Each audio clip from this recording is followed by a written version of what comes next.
রুখে দাঁড়িয়েছে। আপনারা জানেন যে বিহারে তার ফল মোদী সরকার তারা পেয়েছে। মোদী সরকার সব জায়গায় তাদের জনগণ স্বার্থ বিরোধী একের পর এক নীতি তারা গ্রহণ করছে। আপনারা জানেন যে গত কয়েক মাস আগে রেল, বীমা এবং ব্যাংকের বেসরকারীকরণ করবার জন্য ভয়ঙ্কর বিল তারা এনেছেন। একই শ্রম আইনকে প্রত্যাহার করে দিয়ে শ্রম আইনকে অ্যামেন্ডমেন্ট করে তারা একটা ভয়ঙ্কর শ্রম আইন ভারতবর্ষের বুকে আনতে চলেছে।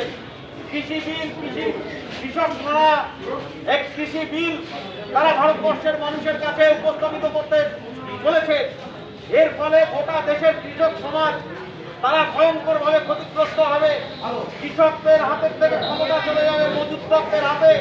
কালো বাজারি আমার সেই ভারতবর্ষের পুরনো ভারতবর্ষের যে ভয়ঙ্কর চিত্র, যেখানে যোদ্ধার জমিদারদের নিয়ন্ত্রণ করত, সেইভাবে কালো বাজারিদের হাতে ভারতবর্ষের কৃষি ব্যবস্থাকে নিয়ে যাওয়ার একটা চক্রান্ত করা হচ্ছে। এর প্রতিবাদে গোটা ভারতবর্ষে 126টি গণসংগঠন, যাকে গোটা ভারতবর্ষের 126টি গণসংগঠন তার ডাকে আগামী 26শে সেপ্টেম্বর দেশব্যাপী সাধারণ ধর্মঘটের ডাক দেওয়া হয়েছে। এই ধর্মঘটে আমরা সারা ভারত আইনজীবী সমিতি, অল ইন্ডিয়া লয়ার্স ইউনিয়ন, আমরা এই ধর্মঘটের শরিক। তাদের সম্মতি জানিয়ে আমরা সিদ্ধান্ত গ্রহণ করেছি আগামী 26 তারিখে আমরা কোর্ট, আদালত, অফিস সমস্ত কিছু বন্ধ রেখে এই আইন, কালো আইন, এই বাতিলের জন্য মোদী সরকারকে গোটা দেশে বার্তা দেব।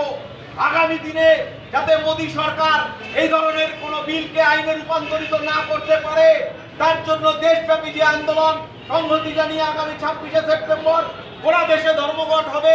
তাই আপনাদের কাছে বিনীতভাবে অনুরোধ করব, 26 তারিখ অফিস আদালত বন্ধ করে স্বতঃস্ফূর্তভাবে আগামীকালকে স্বতঃস্ফূর্তভাবে এই বন্ধ পালন করবেন। সবাই কাছে আমার নমস্কার, অভিনন্দন জানিয়ে আমার ক্ষুদ্র বক্তব্য শেষ করলাম। ইনকলাব জিন্দাবাদ, সারা ভারত আইনজীবী সমিতি জিন্দাবাদ। ধন্যবাদ।